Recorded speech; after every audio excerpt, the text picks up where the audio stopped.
Here we have the quarter square triangles sewn together. So I've sewn them together down the middle and pressed the seam open, and this is what the block looks like now. So it measures 8.5 inches, which is what we want. So when you've done the same to all four and you lay them down, this is one of the patterns that it can make. So I'm doing cushions, so I've just made 4 blocks, and you can turn it round until you find a pleasing pattern that you're happy with. On this side we have the half square triangles, so I've done exactly the same.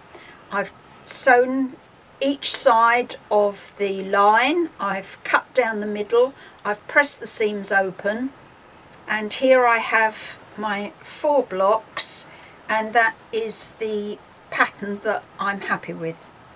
So now comes the exciting bit, because we're going to start doing the circles. I leave them in quarters. I leave each block separate to apply the circles. It's much easier than if you join it together and then try and work on a bigger piece of work. So for the circles I use freezer paper. This is freezer paper. I'm sure all of you know it, but for anyone that hasn't come across it, it's what our American cousins use to wrap their meat to put in the freezer. It's got a shiny side and a dull side. I don't know how they managed to find out that it was good for sticking on bits of fabric, but that is precisely what has happened. If you put shiny side down, then with a hot dry iron it sticks to the fabric. I've cut out my 5.5 inch circle, which is what I want to put on each block. I've ironed it onto the wrong side of my fabric. This is the fabric that I'm going to be using for my circles. It's Japanese, and some blocks I had left over from a previous quilt. So I've ironed the 5.5 inch circle onto the back. The lovely thing about this is that you can pick out which part of the pattern that you want on your circles as the predominant feature, which is really nice to be able to do.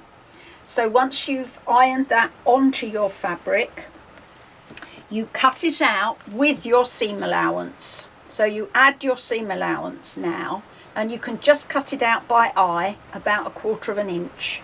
I wouldn't go smaller than that. Try and keep it to 1/4 inch. Bigger tends to bunch up. Smaller, you run the risk of it coming out at the edges when you're sewing. So about 1/4 inch is just right. And then clip round the edge every couple of inches, about 1.5 to 2 inches, almost, not up to the paper, almost up to the paper. If you're going to be sewing by hand, there's 2 ways of doing it. You can do it this way that I'm going to show you now, or you can put the freezer paper on the front of your fabric, still cut out with your seam allowance, and then finger press it under the edge of the freezer paper, pin it onto your fabric with the freezer paper in place, and needle turn your edge under, sewing as you go, which is how I did this one. But it's entirely up to you which way you go. So what we're going to do now is spray starch